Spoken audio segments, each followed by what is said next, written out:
how would you describe Stranger Things to people who haven't seen it? I'd say it's a supernatural thriller that is very intriguing. There's a really cool cast. It's about a boy who goes missing, who vanishes into thin air, but he vanishes to the unknown. And his family and friends come look for him. Me and Gaten are one of his friends. Yeah. And we find this strange girl. Who messes everything up. Yeah, technically. Right. Well, it's been huge, hasn't it? I mean, would it be fair to say that it's changed all your lives? Of course, you're very young, so anything that's happened is going to change your lives, I guess, to an extent. but it's changed your life. I mean, you must get recognised just about everywhere. Have you noticed that that effect? Have you had a lot of fan attention? Definitely. I've been getting recognized on the street all the time. I mean, there's somebody that actually tattooed me on their arm. Wow. Two instances that I know of. Right. It's really weird. I mean, yes, it is peculiar. I wouldn't have a child on my arm, but, you know, but they're just very intrigued by our characters. It's weird, but nice. I'm guessing none of you have any tattoos yet? No. No, good. I'm 47. Are you tempted to have tattoos when you're old enough to legally have tattoos? I'm scared. You know, I don't think I would mark my body. No, good. I'm not going to ruin all this chocolate, so...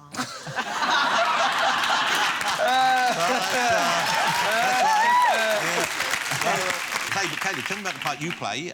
You play one of the friends who's looking for the missing friend, isn't it? Yes. I play Lucas Sinclair, and he's very conscientious. He doesn't trust everyone. He doesn't trust Eleven. She does weird things. He doesn't really invite her to his group. And he's very loyal to his friendship, and he's always going to look after everybody. He's always going to have everyone's back. And Gaten, you play the other friend, of course. I play Dustin, the food-loving, one-liner king character. But That was a lot. yeah, I think that sums it up. One of the distinctive things, and people notice you have a distinctive way of speaking, Gaten, and that is built into your character, isn't it? Because there's a condition, and tell me if I'm saying this right, or you should perhaps say it. It's cleidocranial dysplasia? No, well, back in the 80s or the 70s, it was called cleidocranial dysostosis, but now it's called, the correct way, cleidocranial dysplasia. Okay. And it's a condition where you're born without your collarbones. I don't have any.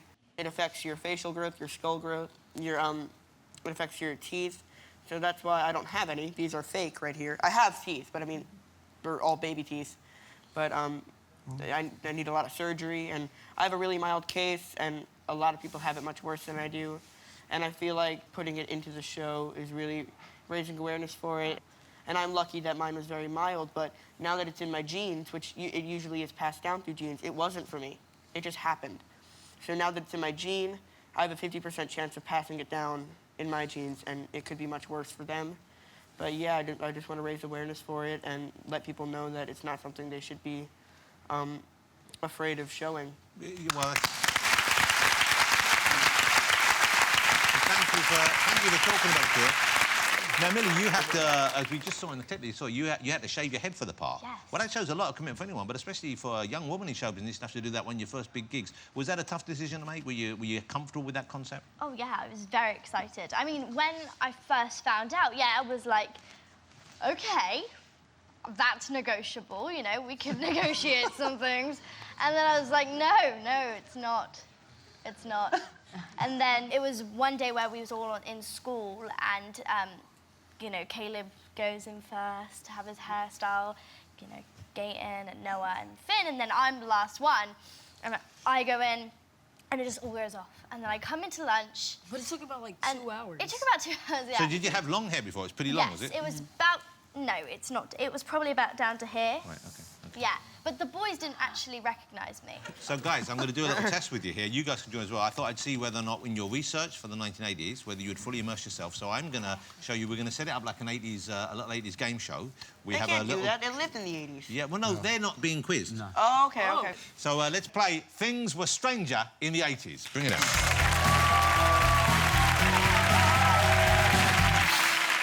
So...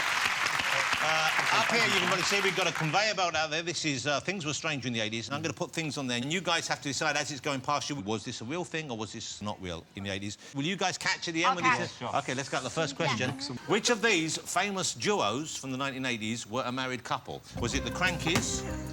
OK. Okay. Was it George and Andrew of Wham, or was it Annie and Dave from the Eurythmics? Annie and Dave. Fellas, what do you think? Yeah, Annie and Dave. I think it's No, guys. no, You it's go not. with It's these lot. It's that lot. You can't change. you That's go not with the fair. cra- You can't change. Yeah, Yeah. okay. You're C. It's A. You're C. No, I'm I'm well, gonna you play did the say game C fairly. first, Yeah. Millie. Fine. Okay. Fine. Wow. Don't know it again. so- I mean, you know. Goodness Don't turn gracious. that. It was the Crankies. It was. You got it right. There you go. One for Caleb. Here's the next question. Have a look at this man here. He was popular on TV in the 1980s. All right. Oh, Timmy. Terrifying. Go Mets. Okay. Now, Go Mets. what did he used to whack children with on his TV show? Was it a Please. fish? Was it a mallet? Yes. Oh, that's an Or was it a feather duster? Okay, I'm gonna say that Fish. because his last name It's is so cool getting hit with the something fish, I along bet. with that. I bet it's A just fish, like a yeah, the fun fish. experience. So we got 2 fish, 1 mallet? A mallet. Yeah. Millie, you're right with mallet. Thank Which of these was not a flavour of crisp in the 1980s? Was it hedgehog? Was it kipper? What was not favorite? What was not a Oh, it's flavour? Or was it mushroom soup? Which one was not a flavour? This is really you. hard. Hedgehog. Hedgehog, yeah. Yeah. Mushroom soup. Hedgehog was a flavour. Oh Mushroom soup. no! Mushroom soup was not a flavour. No. Are you having a breakdown? Is this true? Wait, let's just review.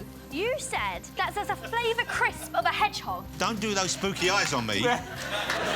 Take him down. Then. Right, let's just go on to the next toy. They said it was. Oh my god, no! Oh my goodness. How did it know? That Did is it taste weird. like hedgehog? Well, I'm ideally, yes. curious. Okay, here's our last question for you. Which of these in the 80s was not a children's television? Oh. Oh, I think I character? got this one. Okay, Okay. okay. Was it the critter? Oh my god, that's awful. Was it The witch. Zelda? This is like my Tinder. Zelda. I think no. Oh my god. Or was it Nosy Box? No. Oh!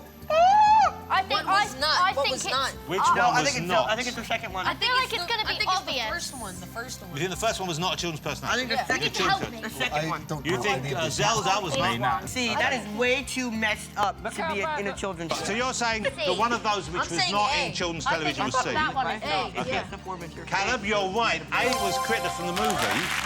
C, yeah, the other one was in television. C was a children's show. Did Yeah. anybody watch that show? Okay, it was called Nosy Bonks. Would you like to see him? No! Yes. It's genuinely terrifying. He's Mr. Nosy Bonk. Oh my god. He noses around and he's always coming across letters. So watch Nosy Bonk carefully because he's watching you. Oh my god. What was that? So when you go home from the show tonight, I want you to remember, Nosy Bonks is watching you, okay? I don't want to remember that.